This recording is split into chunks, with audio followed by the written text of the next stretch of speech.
तो hello guys, मेरा नाम है Piyush and welcome to our channel Piyush pharmacy. अब बहुत बच्चों के कमेंट आ रहे हैं, अभी मैंने देखा है कि क्वेश्चंस बता दो सॉल्यूशंस के साथ। तो क्वेश्चंस बता रहा हूँ मैं सॉल्यूशंस के साथ, ये क्वेश्चन ज़रूर करके आना, पास अच्छे मार्क्स से हो जाओ। पहला क्वेश्चन है, explain the various components, types, parts, evolution, parameters and quality control test for aerosols. Aerosols बहुत इंपॉर्टेंट है। ये एरोजोल आपका 2 नंबर का क्वेश्चन भी इसमें से आएगा, 7 नंबर का भी इसमें से आएगा। इस चीज़ का मैं आपको बता रहा हूँ, 7 नंबर में, और हो सकता है ये 10 नंबर में भी देते AKTU। हालांकि 2 और 7 नंबर में एरोजोल्स के ऊपर क्वेश्चन आएगा। सेकंड क्वेश्चन आपका, define the manufacturing of hard gelatin capsule और शेल्स। मैन्युफैक्चरिंग मतलब बनाते कैसे हैं गेलेटिन कैप्सूल्स को और शेल्स को। तो इस पे भी क्वेश्चन आएगा 7 नंबर में। एक्सप्लेन करना in process product quality control test tablets के डोसेज फॉर्म्स के लिए, और based on the pharmacopoeia standard specification, जो फार्माकोपिया में किस तरह से लिखा हुआ है ये बताना है। तो ये क्वेश्चन भी आपका 7 नंबर में आएगा। ये तीनों ही इम्पोर्टेंट है। अब नेक्स्ट क्वेश्चन पे चलें तो यहाँ पे आपका डिस्क्राइब करना है packaging techniques, preparation, storage conditions, stability testing को, parameter of soft gelatin capsule. Soft and hard gelatin capsules में से कोई सा एक आ सकता है आपका इंडस्ट्रियल फार्मेसी 1 के पेपर में, जो आपका 31 तारीख को पेपर है। इनमें से कोई एक आ सकता है, या तो हार्ड गेलेटिन आएगा या सॉफ्ट गेलेटिन देखने को मिलेगा। एक 7 नंबर में देखने को मिल सकता है।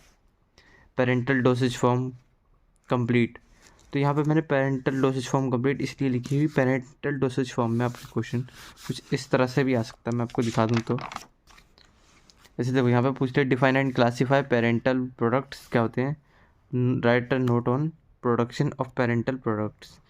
यहाँ पे बताना है क्लासीफाई करना है पेरेंटल प्रोडक्ट्स को, और प्रोडक्शन बताना है नहीं कैसे बनते हैं, इसके क्या क्या प्रोसीड्यूर हैं, क्या क्या फैसिलिटीज़ हैं एंड क्या क्या कंट्रोल्स हैं। क्वालिटी कंट्रोल टेस्ट जो होते हैं पेरेंटल प्रोडक्शन में, वो लिखने हैं।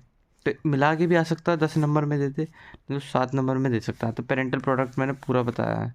इसमें आपका लाइफोलाइजेशन भी है, लाइफोलाइजेशन पढ़ लेना, 2 नंबर की डेफिनेशन में आ सकता है। तो आप अपने हिसाब से देख लेना। अब यहाँ पे मैं बात करूँ तो जो है आपका क्वेश्चन एक,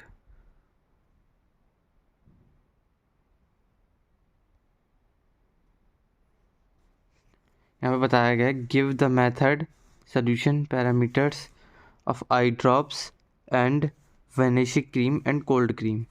मेथड एंड इवोल्यूशन बताना है आई ड्रॉप्स का।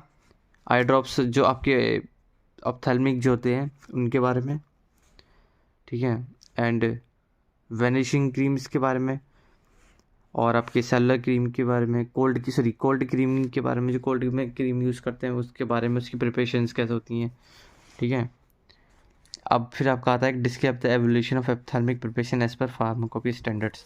आई ड्रॉप्स आपका उसमें ही आएगा, ऑप्थेल्मिक में ही आएगा, ठीक है। फिर आता है question, describe various chemical material used for packaging. कौन कौन से मटेरियल्स पैकेजिंग के लिए यूज़ किए जाते हैं फार्मास्यूटिकल प्रोडक्ट के लिए, इसके रिगार्ड में बेनिफिट्स, इसके लिमिटेशन क्या क्या लिमिटेशंस हैं, रेमेडी हैं ओवरकम करने के लिए इन लिमिटेशंस को। पैकेजिंग करने के लिए जो फार्मास्यूटिकल प्रोडक्ट होते हैं ना, कि जब हम पैकेजिंग करते हैं तो कौन कौन से मटेरियल यूज़ करते हैं, इनके बारे में बताना है।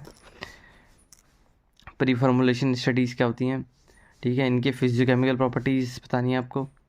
एप्लीकेशन बतानी है किसकी, इन स्टडीज़ की, किसी भी न्यू ड्रग को डेवलप करने के लिए, कि यहाँ पे आप ये भी बोल सकते हैं studies in development of new chemical compounds को बनाने के लिए। Explain formulation consideration of syrups, emulsion, suspension, also explain about the processing problem encountered during liquid formation. यहाँ पे आप इमल्शन और एक बार सस्पेंशन, ये तो आपको ऐसा आती ही होंगे, सिरप्स तो ही, इमल्शन, सस्पेंशन और देख जाना एक बार, इनमें से भी कोई क्वेश्चन उठा के दे सकते हैं। 2 मार्क्स की बात करें तो 2 मार्क्स में तो ये है, व्हाट डू यू मीन को